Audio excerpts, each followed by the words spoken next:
So thank you, everybody. I am happy to see some familiar faces, and thank you, Nick and team, for having me back. I consider that, I guess, a good first step that I actually got invited back. So I'm just going to talk for a few minutes about how we drive this customer-centric behavior at Fidelity. So for those of you that I have not had the pleasure of meeting, as stated, I am Maura Hunter. I work on the workplace investing side of Fidelity. So Fidelity, like many companies in this room, big creature. There are actually a few of me in some of the other businesses.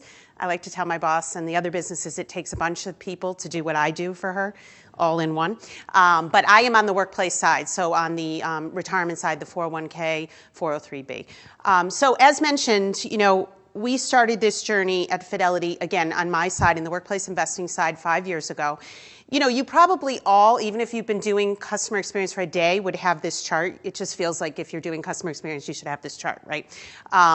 But it really, for me, I literally started, I always say it, 2 people and a dog. I started with myself and 1 person, and then like 4 requisitions. Really, I have to say I'm going to start with this and I'm going to end with this, because what has made it so exciting and so awesome is it's really not that hard. I just always have to think about myself, which I actually kind of like doing. I'm a little selfish like that. But what would I be thinking as the customer? What would my grandmother think? What would my mother think? And that makes it really easy for me and for my team. So just a little about sort of some of the tips that we have employed. So someone said it, actually, I think a couple people have said it, although apparently I'm sexy, financial services is not. So I think one of the most important tricks along the way is not to compare yourselves to other financial services companies. No offense to all my friends in the room. We really are not that sexy. We are not the bar that people hold us to. The bar they hold us to is the bar at the last panel. I just logged off of Amazon Prime, and now I went on the Fidelity website. Why is it so different? Why aren't I getting things faster, cheaper, et cetera? So again, as we've began this journey and settled into it quite nicely, we compare ourselves to the best of the best. And I am pleased to say that our Net Promoter, so a lot of people I think hold themselves to the bar of Net Promoter, our last Net Promoter was 77, which actually exceeds Nordstrom.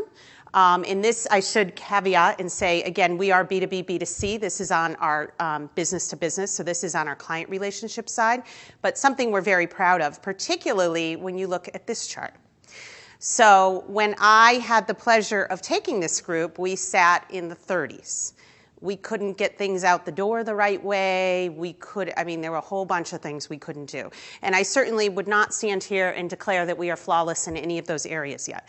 But this real focus on measurement. So one of the first things I did to create this culture was we said we have to put this thing called NPS on everybody's scorecard.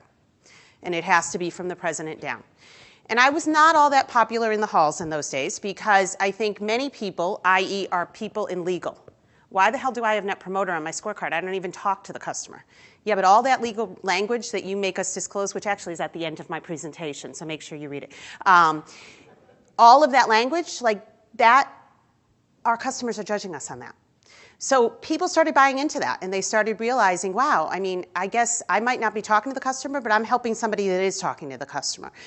So we began this journey. I don't know about your firms. In my firm, you put something big and bold out there, and boy, people row.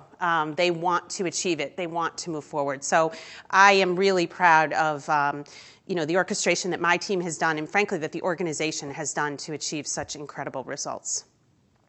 So we could not do it alone. I have a team. For those of you that met me last year, my team has not even grown by 1. So pitiful, but that's okay. That's okay. So I have a really small but mighty team. I have 14 total people. As mentioned, my team is responsible for all the measurement as well. So we do the Net Promoter. We do a satisfaction study. We do a little bit of research, some strategy work. My probably traditional CX is actually only 4 people. So how do we do that? How do we get those results? It's through this program, Voice of the Customer Ambassador. So I actually am of the school of thought that there has to be a central hub, and you'll hear from my esteemed women that will be joining me how we both approach that, how both of these ladies approach that. But, what the heck are 4 people going to do across 10,000 people in India, all over the world. So what we have done is we've employed this ambassador program. So all of these ambassadors, we're up to about 140 now. We select about 49 each year. We actually take them to the Disney Institute and train them in customer experience. And they really become an outreach of my team. So this is my extended team, where it matters most. So there is someone taking a call, and they hang up the call in the call center, and they complain about the fact that they had to ask a customer to read them a letter that we sent to them because they don't have a copy. And lo and behold, this little ambassador stands up and says, you know, you can log that as a complaint, and the customer experience team will help you with that. And so they become, now I would never know that happened, right? And are they really going to send me an email? Maybe, some do. But this has really helped us to get the real power and really, really spread it across and driving that culture. So key takeaways, you know, what's more important, I think, is that you hear it isn't all about, thank you so much, 5 years does feel like an eternity. But I think what's most important, what I got the most benefit out of this conference last year is hearing from folks that are at different spots. You're going to hear from some of the women joining me different slants on this. For myself, the key takeaways, you know, data and insights is what makes us tick at my firm. It really matters. We have scorecards, and have I told you about the governance and PowerPoints? Did you hear me talk about that before? But, you know, it really is trying to speak in terms of measurement, like what is happening. And then, you know, it is all about, I was thrilled to hear the MasterCard presentation this morning. It is all about going to the source and to the customer. I was interviewed earlier today, and the question that was asked of me is, how do you define simplicity? And I said, so I shouldn't be defining simplicity, because my idea of simple is really complicated to the outside world, because I talk this ugly financial services language, and I think that people understand the word asset allocation. The general public hates that word and does not understand it. So simplicity is really getting to the source, and that's what I'm talking about here, really going to the source, your employees who are talking to your customers and your actual customers. Simplify, I just talked about that. You know, I think that we always have to hold ourselves to simplifying in the customer's eyes, not ours. I go to tons of meetings where people declare that they simplified something, and honestly, again, back to my first slide, if my mother tried to do that, could she do it? The answer would be no. It's not simple. And then compare to best in class. So I frankly think that's the only way to go. That is how, this is what's happening nowadays, right? Is people don't compare you just to your industry. So I think that's been really pivotal for us. And then how do you incorporate this service into your DNA? So I've shared with you a couple ways that we have done it, and we're going to explore that a little bit more on this panel. So I would like to introduce Jenny. I now am calling you Jenny. I was calling her Jennifer in the beginning, and Joanna, to join me. And I'm actually going to sit with these ladies and have a little chat. So thank you, ladies. I just got to know these two ladies today, and it's been a privilege. So first, I would ask you guys both to introduce yourselves and tell a little bit about your group at your firm. So Joanna, we'll start with you. Well, first of all, thank you very much for including me on the panel. Yeah. My name's Joanna Shapiro. I'm a managing director at the Bank of New York Mellon in a group called Global Client Management. Our role in Global Client Management is to take the most complex, sophisticated clients that we have, the largest clients we have in the bank, and basically try to find solutions for them, be the client advocate, basically be the customer's voice within the organization. My area of specialty, the area I cover, is perhaps the most complex client on the planet, the U.S. federal government. So, and that is, my role as client executive to the federal government essentially, you know, encompasses every agency, every major department in the organization. But, you know, just quickly, I don't know how many of you know about the Bank of New York Mellon or why we'd be in the federal space. Very quickly, we were founded by Alexander Hamilton over 230 years ago. We've been involved with the federal government since the very beginning. You know, but as an organization, we have $28.5 trillion of assets under custody administration and $1.7 trillion of assets under management. So we are a very large GSIB. We're the largest custody bank in the world, and that's kind of a little bit about the Bank of New York Mellon. Awesome. You want to introduce yourself? Sure. I'm flipping. Just ignore these slides flashing before Just your focus eyes. on me. Hi, everybody. I'm Jenny Watkins. I spent the past 10 years at Wells Fargo in credit. So I joined in '06, right when the credit crisis was starting, under consumer lending, so lines and loans. And because I really was a glutton for punishment, in '08 I joined the mortgage industry. So a lot of work with Obama's Making Home Affordable program and also the new CFPB Dodd-Frank onboarding programs. And then after that, I moved over to Access headquarters in Paris to work on their digital transformation and customer centricity endeavors. Awesome. So do you want to talk a little bit about this slide here, how you've been driving, perfect segue, how you've been driving a customer-centric culture at your company? Sure. So a lot of companies ask me, well, how do you do it? How do you change a company's culture to be really more customer-centric? And it's difficult in banking. It's difficult in our large matrixed organizations, Wells Fargo, 300,000 people, AXA, 120,000 people. And if it's not in your DNA, how do you create that? And I think there are really 5 things you need, 5 things on the slide. The first of which is really your leadership. One of the things I've noticed is there's a huge trend right now to hire chief customer service officers or chief customer experience officers, and I think that's great. If you have C-level support for customer experience, you have a champion at that level, that's really the number one thing you need, the true ambassadors of how we can move things forward. The second thing is a compelling story, a vision, a why. So everybody here has heard of Zappos? Well, we're done with the Amazon example, so I know you've heard of Zappos. So for those that haven't, Zappos is a shoe company.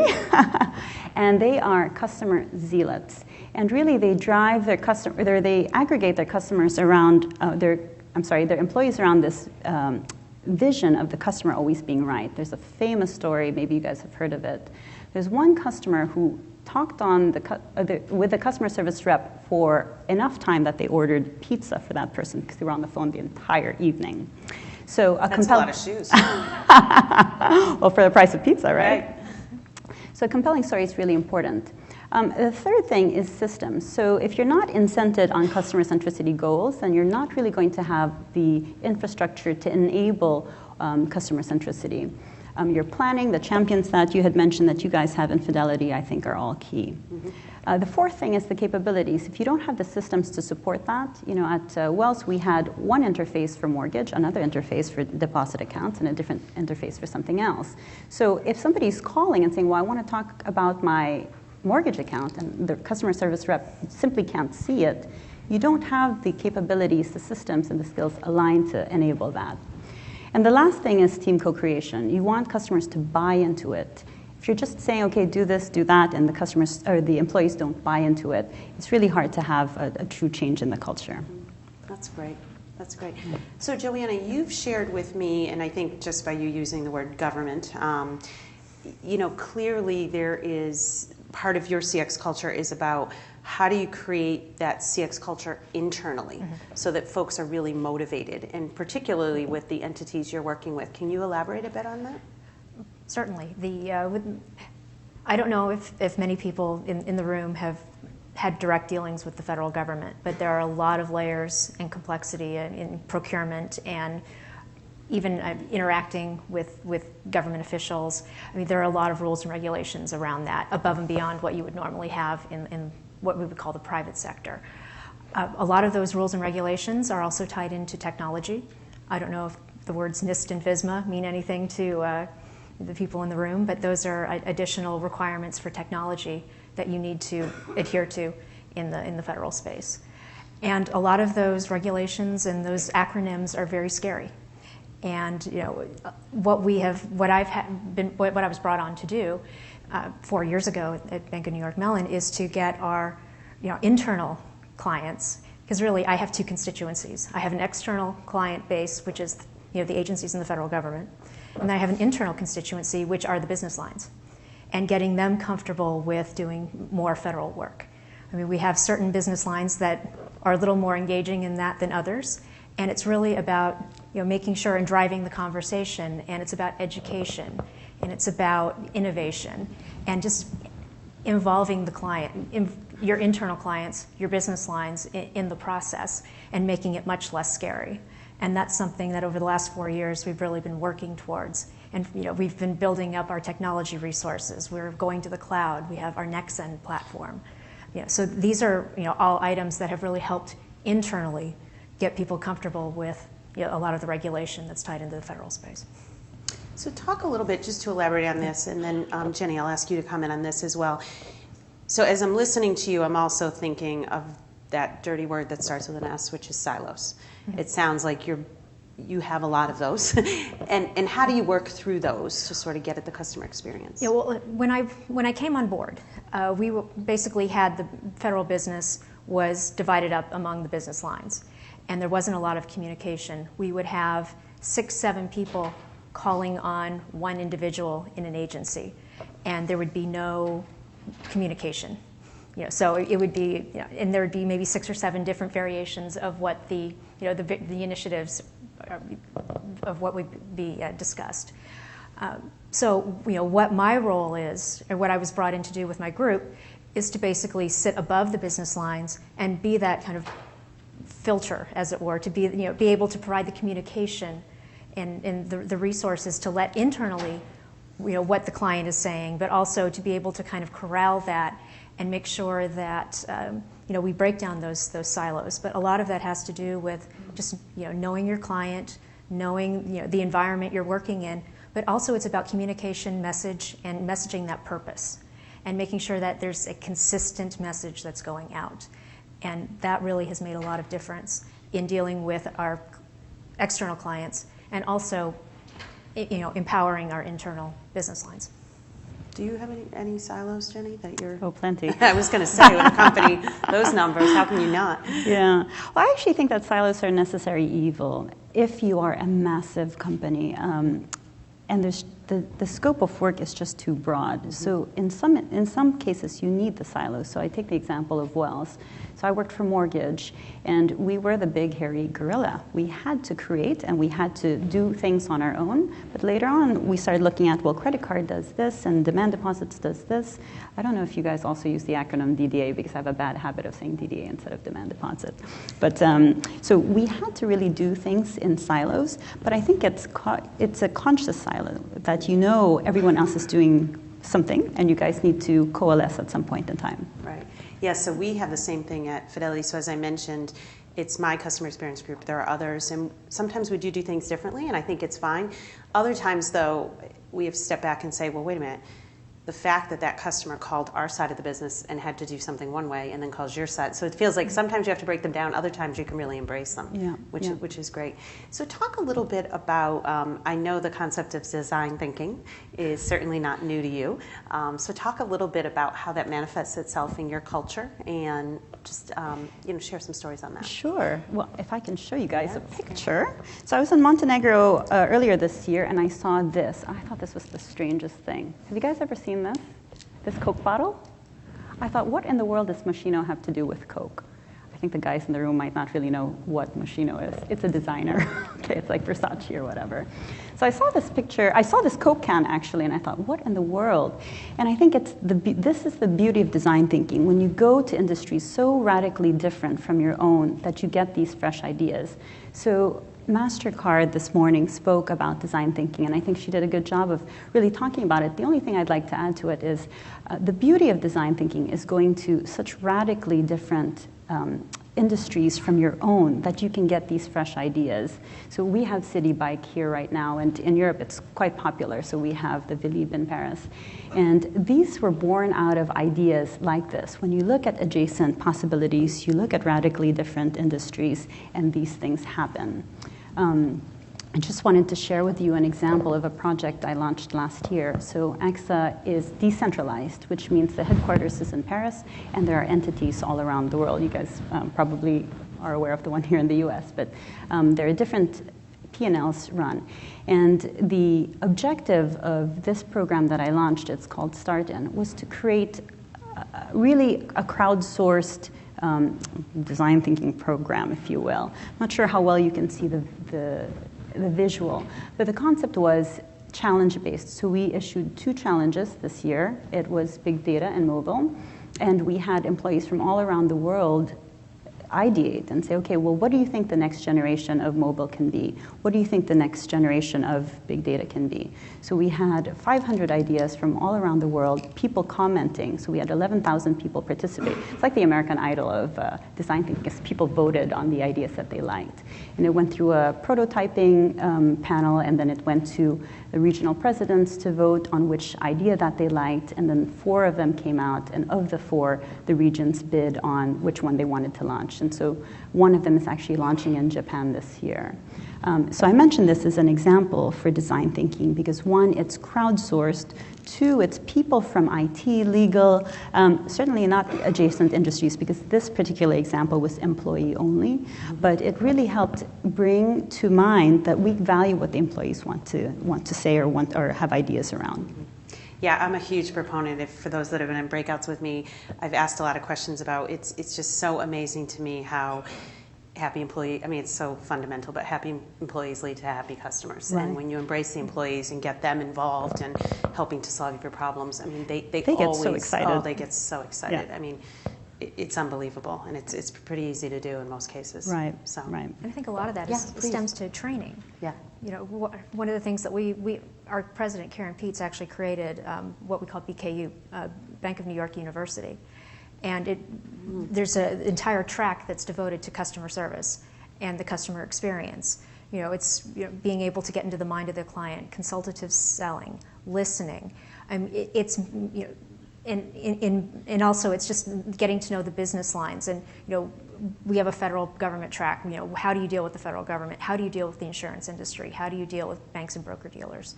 It's really about the more knowledge and training and education that people can get, the more empowered they're going to feel, and the better they're going to feel about being able to work in various segments.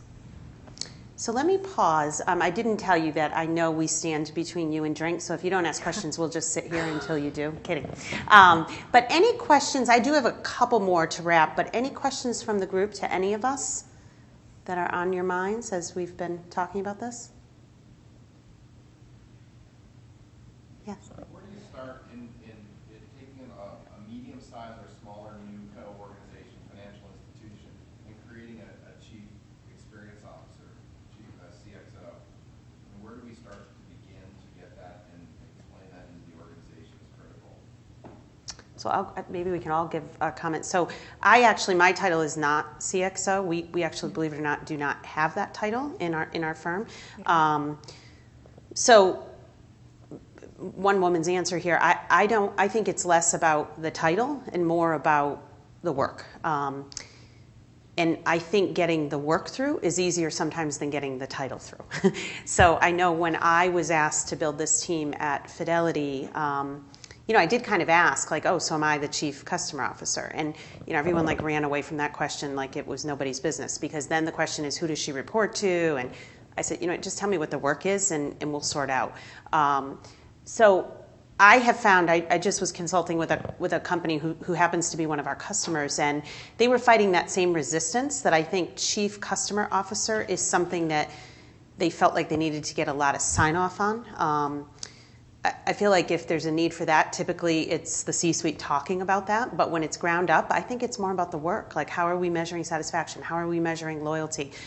That might, in fact, lead you to hiring a chief customer officer or naming someone that, but I just personally don't feel that it is about that title. But I don't know what you guys think, because you have different structures. Yeah, well, for us, we have, as the top relationship managers in the bank, we have this global client management group. Then we're responsible for essentially the client experience across every business line and interacting and interfacing with the client. As a part of that, we have surveys that we send out to our clients, and they can be brutally frank about what the experience is. But I'm technically in the business line. Some areas might have it more in HR. I think it just depends on your structure and your resources that you have. But certainly you can do this in the business line, and you can do this maybe in HR as well. Any thoughts? Yeah, I guess the only thing I would add to that is begin with the end in mind. Why do you want a chief customer experience officer? Is it because you feel that to maintain a competitive advantage, you need to be more customer-centric within your processes. So I would start with that and then figure out, with this end in mind and very concretely and tactically, figure out which reporting functions you'd want to report into this, and more importantly, how you're going to fund it. Because to have a CXO or whatever title you have without any power, without any P&L, they're just going to be a talking head. So I think it's very important that you give them actual responsibility and actual resources to do something, not just ideate. Any other questions from the group? And I would also just add in the federal space, sorry, that Yeah. one of the issues we have as dealing with the federal government as a customer is the length of time people are in office. We are somewhat driven by the election cycles. The average political is in the senior management. It's an average of 18 months that they're in office, and some of the more the civil servants can be there for 30 years.